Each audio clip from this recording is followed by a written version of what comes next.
It's no big deal, right? Costco has a membership fee and all. So it really helps out. Sarah tries to drag me along for her shopping trips, just because she wants to go. Her attitude, only thinking of what benefits her, irked me so much that I repeatedly refused. But she just keeps insisting it's no big deal, making no progress in the conversation. Eventually, she even starts planning the day as if I've already agreed to go, despite my clear refusal. Sure, when should we do it? Thomas, my husband, suddenly joins the conversation and astonishingly agrees with Sarah, leaving me dumbfounded by his response. Hey, what are you thinking? That's Sarah, you know. She's definitely going to make us pay again. I'm planning to get back at her this time. It seems Thomas has some plan in mind to deal with Sarah's behavior. He's plotting some incredible revenge, but only if Sarah acts as shamelessly as she always does. I decided to go along with Thomas's strategy. I am Mary. This year my child started kindergarten, and I've been busy with their education and neighborhood socializing. Luckily, most of the mom friends are kind, helping with various things about our kids and giving parenting advice. I try to help out when I can, feeling good about the strong relationships I've built. Except for one of the mom friends. Her name is Sarah. She's the only one who often needs help from me and others, claiming to be a self-proclaimed baby. She hardly ever reciprocates the help. For example, when the mom friends plan to eat out, she somehow appears and joins us often. That's not a big deal, but her attitude towards other people's food is. Can I have a bite? She often asks this. I don't have much cash on me today. She hints at wanting us to treat her. Other mom friends have shared similar experiences, feeling the same way about her. When I go shopping by car, she often appears, persistently asking for a ride. I don't mind if we are going to the same place, but Sarah is just too brazen. I rushed out and forgot my wallet. What will you do? Go back to get it? No, it's too embarrassing now. Can I pay you back later? When I take her shopping, it always ends up like this. She forgets her wallet, or leaves her card and makes excuses, never pulling out her wallet. She says she'll pay back later, but Sarah hardly ever does.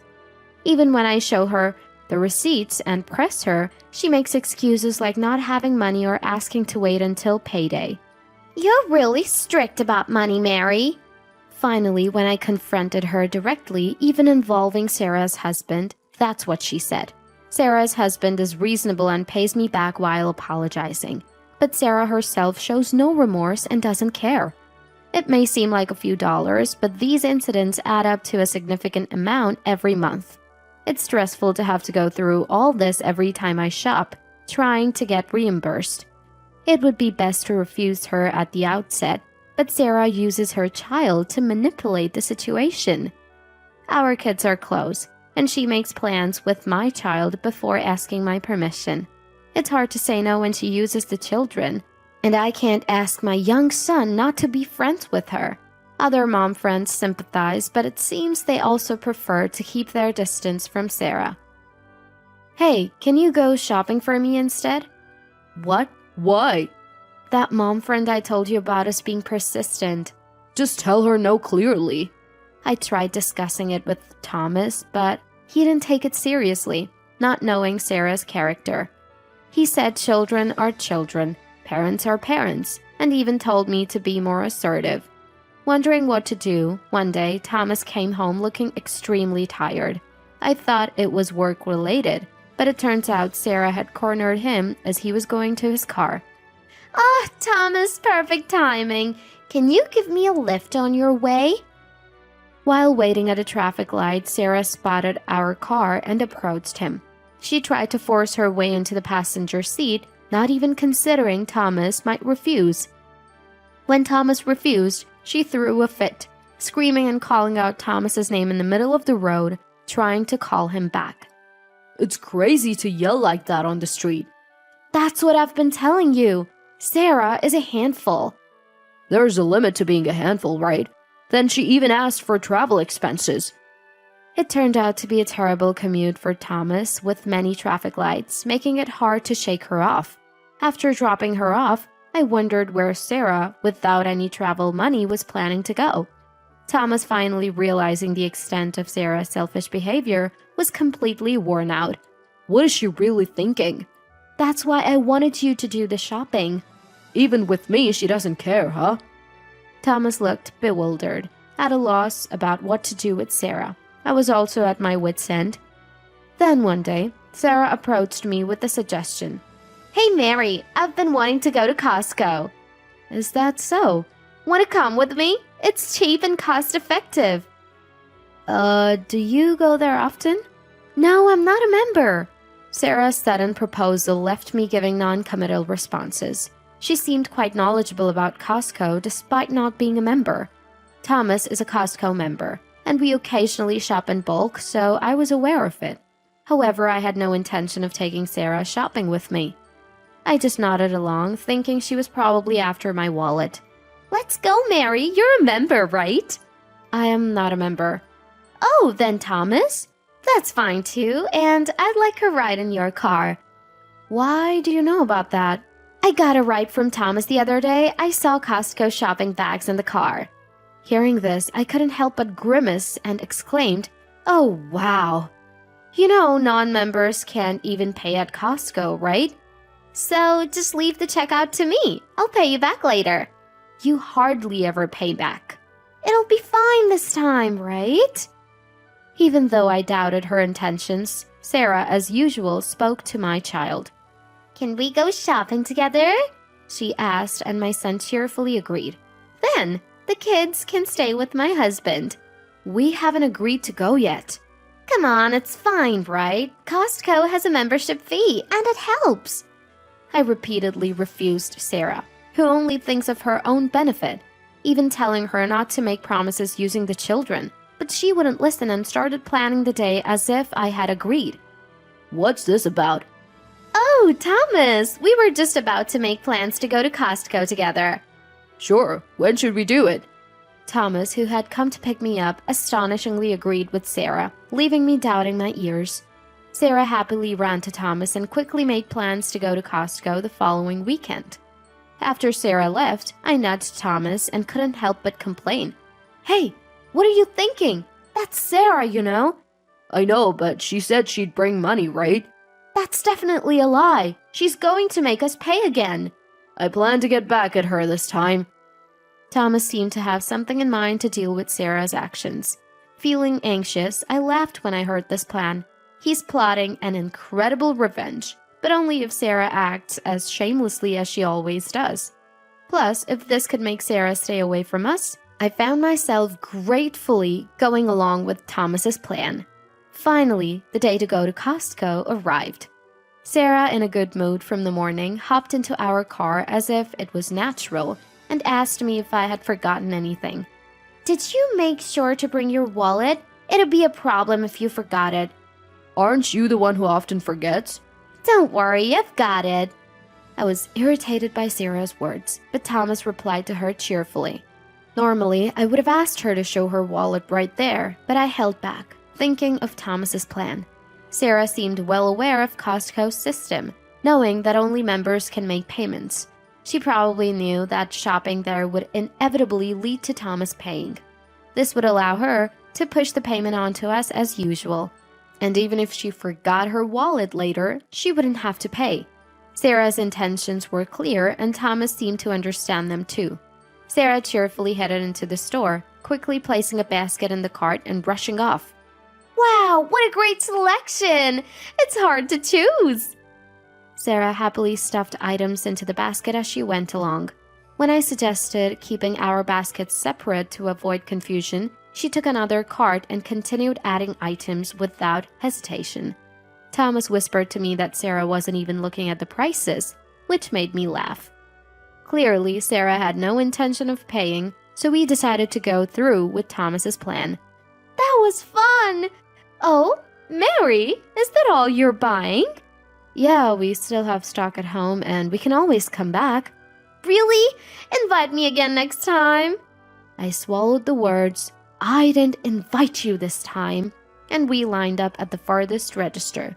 As we watched the crowded registers, Thomas took out his wallet and Sarah opened her bag. I watched closely as Sarah, rummaging through her small bag, predictably exclaimed, "Oh? Oops! Sorry, I think I forgot my wallet."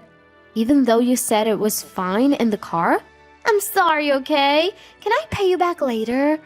Sarah's basket had much more stuff than ours, seemingly worth about $200 to $300, but she showed no concern about the amount in her wallet. Without mentioning paying back later at home, it was clear she had no intention of paying. Thomas and I exchanged glances and nodded. "Oh, really? Sorry, I think my parents are calling." I said this, handed my basket to Thomas, and stepped away from the line, hiding near a nearby shelf to watch them. Sarah seemed unconcerned, chatting with Thomas. It's a shame you forgot your wallet after buying so much. "Really a shame, but it's great to have a friend who'll pay for me." Oh, I forgot to buy something. Can you wait here in line for me? I guess I have to, but don't make me wait too long." Pacifying the dissatisfied Sarah, Thomas also stepped out of the line. Sunday mornings are especially busy at Costco, so as soon as Sarah turned to the register, she disappeared into the crowd. What now? I wonder. With a cart full of stuff, she can't just say she's not buying it, right? Exchanging these words and a wry smile from behind the shelves, we headed to the farthest register on the opposite side. Watching Sarah, she seemed to be slowly passing her place in line to the people behind, waiting for us. On a busy Sunday morning with many people planning to have lunch there, it was unlikely for her to spot us from afar. We paid and left the store first. Getting into the car, we waited for a bit. Just as we were about to inform her, I saw a message from Sarah on my mobile phone. "Hey, still?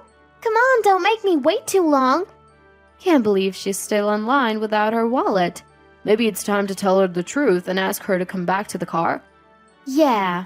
We laughed, seeing that she was still diligently waiting. I wondered what she would have done if we didn't have enough money to pay for all the stuff she bought. As expected, when we told her we were already done with checkout and back at the car, an infuriated Sarah called us.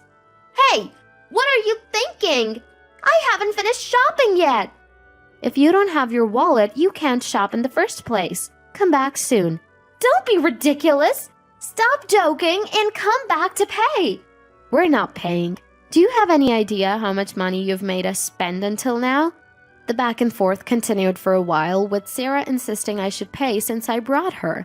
Eventually, Thomas got fed up before I did, saying if she didn't want to go home, it couldn't be helped, and he started the car. When Sarah asked how she was supposed to get back, Thomas said she'd be just fine. Maybe she'll just force herself into someone else's car? Thomas joked, still holding a grudge for her suddenly getting into our car before. Despite my repeated warnings that we'd leave her if she didn't come back, Sarah wouldn't listen. I felt bad about leaving her, but there was nothing more I could do after being pushed to this point. She'll figure something out, I thought, and we left the store. The next day I heard Sarah somehow got back by taking multiple buses. While Thomas laughed about her actually having her wallet, an angry Sarah showed up at our house looking furious. "You left me and I couldn't even shop! That's terrible!" "It's your fault for not bringing any money to shop in the first place." "Still, who leaves someone behind? You could have just paid." "And let you skip out on paying, like always?" "You always say that. Mary, you're really stingy about money." She kept yelling her selfish arguments, angry that I didn't pay this time. She even demanded compensation for being hurt, causing a scene at the front door. What's going on? Why are you shouting? "Oh, Jessica, listen! Mary was terrible to me." It was Jessica, a chatty mom friend who happened to pass by. Sarah, seeing her, smirked nastily, probably planning to tell Jessica how awful I was and spread it around the neighborhood. "Mary said she'd take me shopping, but then left me there." Oh? Isn't that the story where you forced yourself into a promise? "What? No! Mary said let's go." Who invites someone who always forgets their wallet and expects others to pay? "Well, And then you tried to get someone to pay again and got left behind. That's what you deserve. Jessica, instead of spreading the rumor, pointed out the truth, leaving Sarah speechless. I had already talked to Jessica about what happened yesterday, pretending to seek advice, anticipating that Sarah would spread lies. After being scolded by Jessica, Sarah left with a red face. Jessica, saying it was a disaster, seemed a bit amused. She'd probably talk about Sarah's actions around the neighborhood. Following that, Sarah couldn't correct the story, and her misdeeds quickly spread, thanks to Jessica. Sarah tried to gain allies but ended up spreading too much herself and didn't receive help from anyone. Instead, she was criticized and became more isolated in the neighborhood.